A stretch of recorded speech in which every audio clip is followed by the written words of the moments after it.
I am 87 years old, and I want to tell you about the year I finally stopped doing subtraction. For years, I did a small, quiet sum every morning before my feet found the floor. How many years were likely left? How many good ones inside those? How many more times I would see the geese come back over the ridge? Do you know the arithmetic I mean?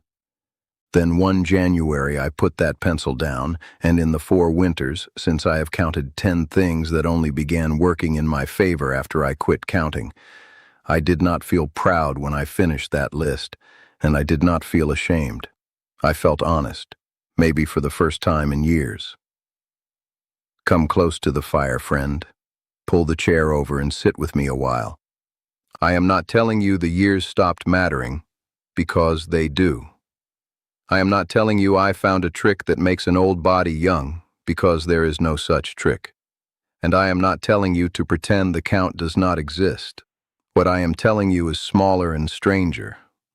The counting was never the clock. The counting was a habit. And a habit, unlike a clock, can be set down. Are your best years behind you? Or were you too busy tallying to notice them arriving? My grandmother could end an argument with one sentence and then go straight back to her work as though nothing had happened. I was a young man, maybe 30, complaining that I had wasted a whole season. She was stacking wood against the north wall, and she did not look up. She said, "Nobody ever warmed a room by counting their firewood." I took it for a scolding. It took me 50 years to hear it right. She was not telling me to stop noticing the pile was smaller.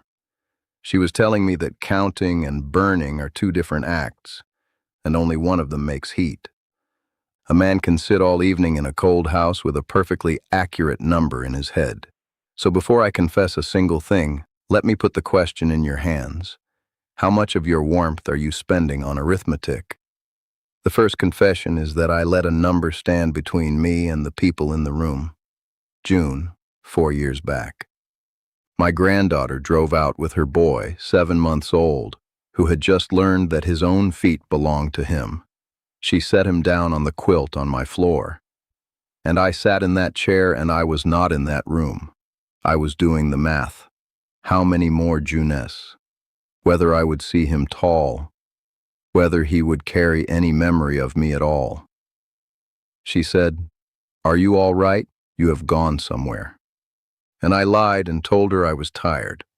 I had a whole hour with that child, and I spent it in a year that had not come yet. How many hours have you spent in a year that has not arrived? My grandfather used to say a man who eats his supper worrying about breakfast goes to bed hungry twice. So I made a rule, and it is a plain one. When somebody is in the room, the arithmetic waits outside the door. Before I go on, let me set something down. I gathered the teachings I was raised on into a small book called The Native Way, and I have put the link in the description under this video if your heart ever wants it. No pressure at all, friend. I am here beside you whether you ever open it or not, and either way we go on together. Now, the first confession was about a room, and 1 hour I handed away inside it. The second one is bigger than an hour. It is a door I closed on myself, and then kept closed for the better part of a decade, and when I finally leaned on it, I found out how cheap the lock had been the whole time. Have you got a door like that in your life? Most of us do, and most of us could not tell you what day we shut it, only that it has been shut a long while and we stopped trying the handle. So let me give you the second confession, and let me give it to you plainly. The second confession is that I stopped starting things. There was a fiddle in my house for 11 years. It belonged to a man I worked cattle with, and when he passed, his wife carried it over to me because he had always said I had the hands for it. I never once took it out of the case. Why would I? I was 76. It takes years to make a fiddle sound like anything but a hurt cat, and I did not have years to spend sounding like a hurt cat. Do you hear the arithmetic in that? I would not begin a thing because I could not promise myself the end of it. At 83, I opened the case. I have been bad at it for 4 years now, and those 4 years have had a sound in them that my house did not have before. I will likely never be good. That turned out to be none of my business.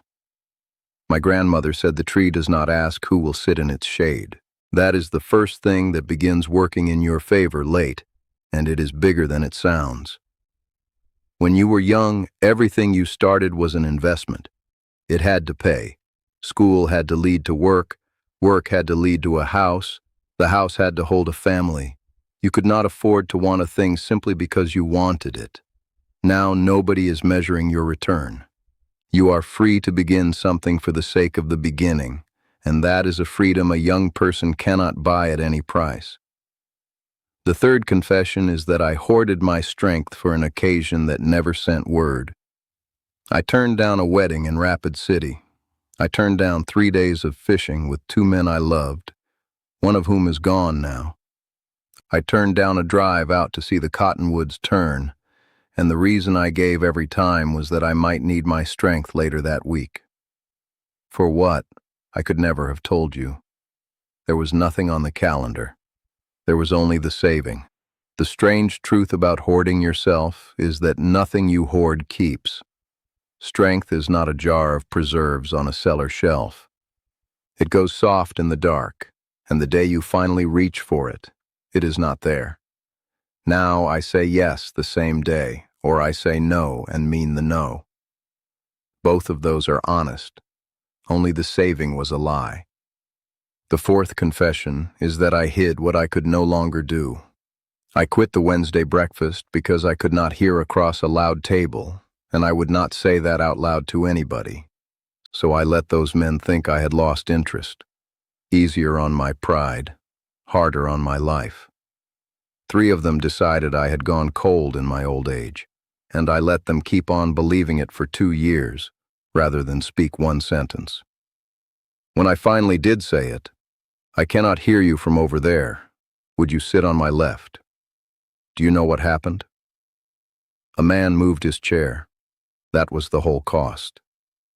2 years of silence, and the price of ending it was a chair sliding 6 feet across a floor. My grandfather said a closed hand cannot be filled.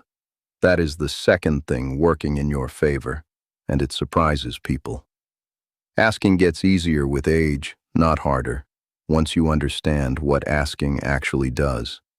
It is not a confession of weakness. It hands somebody a way to be useful to you, and there are people in your life who are starving for that. You have been the useful one your whole life. Let somebody else eat. The fifth confession is that I performed being fine on the telephone. 30 years of it. My daughter would ask how I was doing, and I would say, good, keeping busy.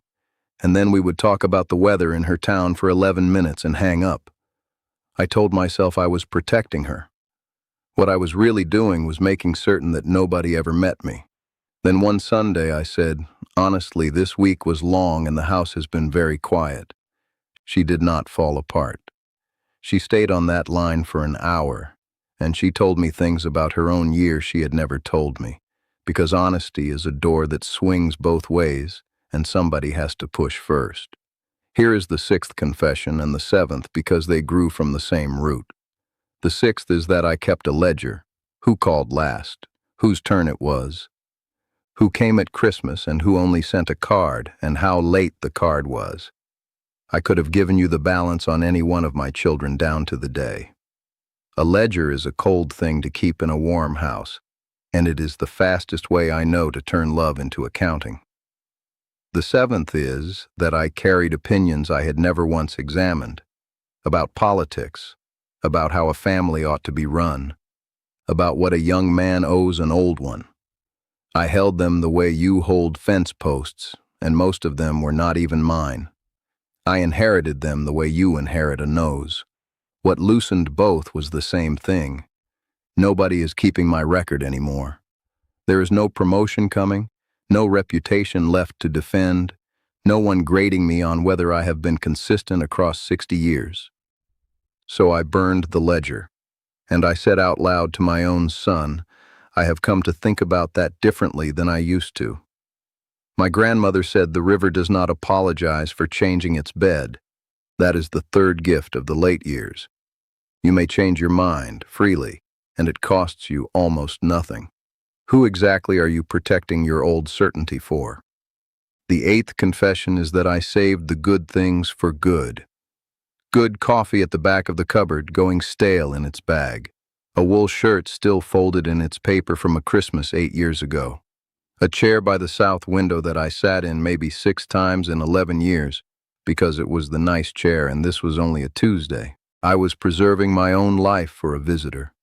And the visitor I was waiting on, I understand now, was a better future version of myself. Some worthier man who would finally deserve the good chair and the good coffee. He is not coming. I am who showed up. So I drink the good coffee on an ordinary Tuesday, in a shirt with a hole worn through the elbow, sitting in the nice chair by the south window. And I can promise you the coffee does not know it is being wasted. The ninth confession is that I decided my usefulness was finished, and I decided it alone, without asking one living person their opinion. I gave up the work I could still do because I could no longer do the work I used to do. I could not throw hay anymore, so I quit the barn altogether. All or nothing. That is a young man's logic, and it followed me into old age like a dog I should have left behind at the gate. What I can still do is sit on an upturned bucket and show a 19-year-old how to read a horse's ear before the horse tells him the hard way. I can remember the winter of '52. I can tell a boy his grandfather was a decent man and be believed because I was standing there when it was true. And here is what nobody warns you about. Those abilities got rarer while I was busy calling myself useless. Scarcity works in your favor at the end.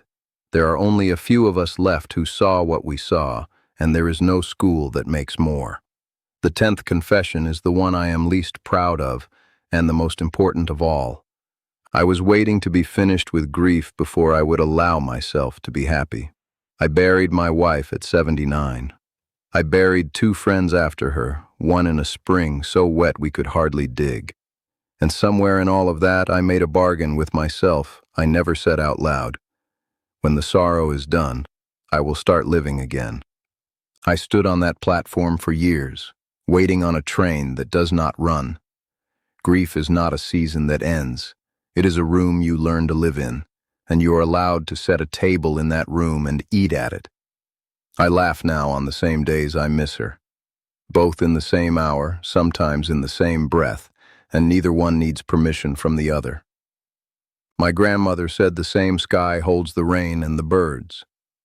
Now, naming these 10 was not the same as hating myself for them.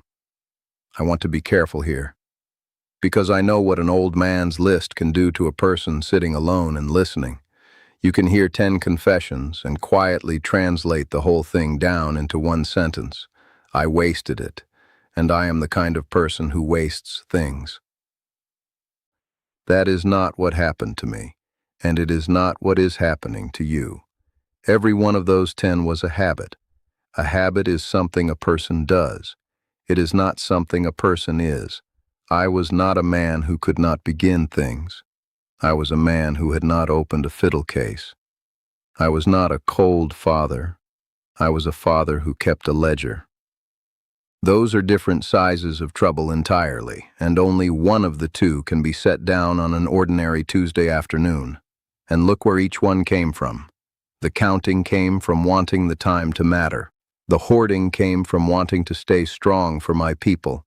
The ledger came from wanting to be loved and never learning how to ask for it. Every single one of them started out as something decent that got old and stiff and quit fitting me, the way a good coat will. I did not need to become a new man at 83. I needed to notice 9 or 10 things I was doing and stop doing a few of them. So when you go looking at your own life tonight, look for the doing. Look for the habit, not the verdict. What would you find if you set the verdict down and simply watched yourself for 1 week? Let me gather this up for you now, the way my grandmother gathered the ends of her shawl before she stood to leave a room. 10. I let a number stand between me and the people in the room. I stopped starting things. I hoarded my strength for an occasion that never came. I hid what I could no longer do. I performed being fine. I kept a ledger. I carried opinions I never examined. I saved the good things for good. I called myself useless without asking anybody. And I waited to finish grieving before I would let myself be glad. Now turn every one of those around and point it at your own kitchen. Do you do the arithmetic before your feet touch the floor? Is there a fiddle case somewhere in your house, whatever your fiddle happens to be? When did you last say yes the same day it was asked? What are you hiding that one honest sentence would fix? Who is the ledger for? Whose old opinion are you still carrying that was never yours? And what is at the back of your cupboard, waiting on a better Tuesday than this one? And when did you last let yourself be glad on a day you were also sad? You do not have to answer me tonight. You do not have to answer any of it out loud. Answer the room you are sitting in, and answer it slowly. There is time enough in this house for that. And I know the question underneath all of it because it sat underneath mine for years. Is it too late for me, friend? I will not promise you that any of it comes back, or how quickly, or that the people return, or that the sorrow lifts on some schedule. I have no business promising you that, and anybody who does is guessing. Here is what I know the years did not take. You can still notice one habit, and having noticed it, you can still make one ordinary choice about it today, in whatever chair you are sitting in right now. That is not everything, but it has never once been nothing. So I would like to hear from you now. Of those 10, which number hit closest to home? Tell me down in the comments just the number if that is all you have in you tonight. I read every one of them, sometimes twice, usually early in the morning while the house is still dark, and then come back and sit with me again tomorrow, and the day after that as well if you like. The fire keeps. The chair is yours. There is no hurry in this house at all. Rest easy tonight, friend.